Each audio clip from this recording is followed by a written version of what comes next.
Hello, this is James for CVG, and I am joined by Ben from PC Gamer. Hello. Hello, Ben. You have been out to see Far Cry 4. You've got some hands-on time with it, and we are going to talk to you about that experience. So it's going to be based around a preview of the game. You played about 4 hours, is that right? Yes. Okay, so let's start off then. You've been thrown into this brand new world. There's lots of new things to do. What was the first thing you did when you started playing? Well, the first thing I did was spawn behind the big arse of an elephant, and I think that was Ubisoft's way of telling me to weaponize it, which basically means if you harm one of the bigger creatures like a rhino or an elephant, they will attack whoever's in sight. This elephant was near an outpost, so obviously it went into the outpost and killed everyone for me, which is very nice of it. Toppled over some cars, killed some men, and that was good. So yeah, you've got elephants in the game and rhinos, and I think hippos are in the game though. I didn't see any. Okay. Lots more dangerous creatures now.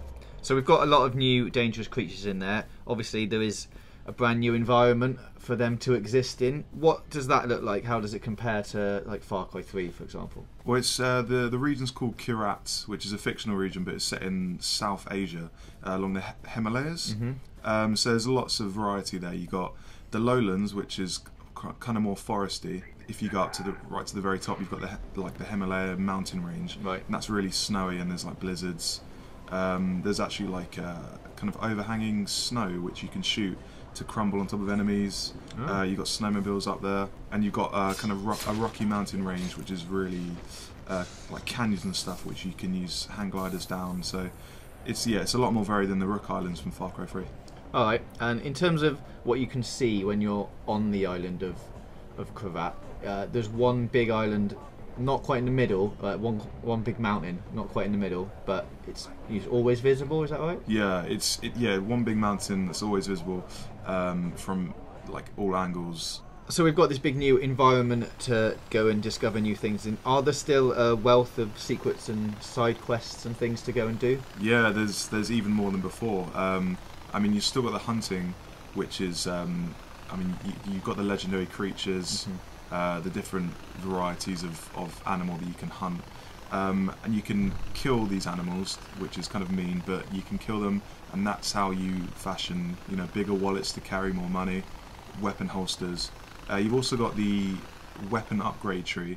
So, for instance, you can put red dot sights on bows. You've got crossbows. You can paint your AK-47 tiger pink. Nice. So there's all that stuff to do, which is great. And you can also look for treasure chests full of like diamonds and rubies, and you can sell them to shopkeepers. So there's so much to do. So all those side quests sound quite similar to the things that we had in Far Cry 3 and going hunting and upgrading your gear and stuff. We also know that outposts are returning. We've seen a lot of them. How are they sort of depicted on the map? Oh, you can find the outposts by their black smoke. As before, I think you could do that in Far Cry 3 as well. But this time they're a lot more varied. You've got like fortress type outposts. You've got like, I think I saw a castle, what looked like a castle anyway. Right. Whereas in Far Cry 3 there are a lot kind of like wooden shacks and makeshift outposts there. Yeah. So there's a lot more variety there. Okay, so let's move on to the characters. Obviously the characters in Far Cry 3 got a little bit of stick for being mildly annoying at times. What have they done to rectify that in terms of the style of Far Cry 4? Yeah, well, I spoke to the lead writer and he told me that they basically shut him up a bit. Right. So Jason Brody was the protagonist of Far Cry 3, and he talked quite a lot. And he also had really weird motives, so like his friends were kidnapped and the story was that he was trying to save them, but meanwhile he'd embark on hunting expeditions and didn't really make sense. Yeah. Whereas this time your character AJ, he is there, he's visited Kyrat to scatter his mother's ashes, and he's unwillingly caught in a civil war, so there's no one really counting on him. Right. It's not, I mean, it's high stakes, but it's not like a time-sensitive mission, so his motives make a bit more sense, and he's a bit more likeable. Well, a lot more likeable, actually. Okay, great. So another thing Far Cry 4 has is co-op. How does this work? How does it affect the gameplay as you're going through?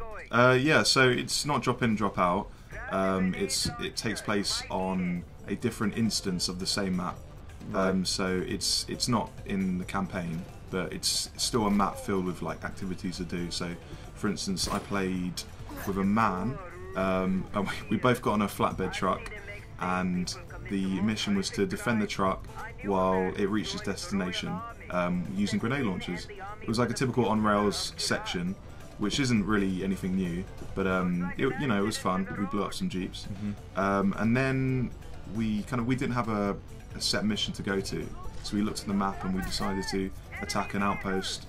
They're ranked from easy to very hard, which I don't think Far Cry 3 did, which is nice because it let the harder the outpost, the bigger reward you get. So we attacked a very hard outpost, which actually lived up to its name of being quite hard. There were mines on the entrance, there were snipers on top, and choppers came down to drop off people, and we died. So that was unsurprising, but yeah, I quite enjoyed the co-op. So the co-op things that you do aren't related to the main game, then? That's separate? Yeah, it takes place in exactly the same location, but it's separate to the campaign. So I think it's it's Ubisoft's way of making it simple, so they don't have to enable single-player campaign missions for 2 people, which would have been quite difficult. Yeah, fair enough then. Well, let's sum up your experience. It sounds like you had quite a lot of fun there, killing all the animals. Yeah, sorry, honey badger. Obviously, you came across a few problems because this was a preview. There were a couple of glitches here and there, but overall, what do you think of it? Yeah, it's basically, well, I don't know if you heard the phrase Skyrim with guns, which people said of Far Cry 3. I would say this is basically Far Cry 3 but with elephants. So it's very much the same template. You're doing the same kind of missions, hunting, upgrading your weapons and stuff, but it's just set in a brand new location, and that enables a lot of new things, like different animals to experiment with. Elephants are a totally different beast, and as I say, rhinos and stuff. And it's really varied, the landscape. Lots of new outposts to annihilate. So I'm actually quite looking forward to it. Glitches aside, which are understandable because it's hugely ambitious. I'm looking forward to it. Alright, well, thanks, Ben. For more of Ben's impressions, you can check out PCGamer.com, and for more up to the second reporting on the latest games, keep it here on CVG.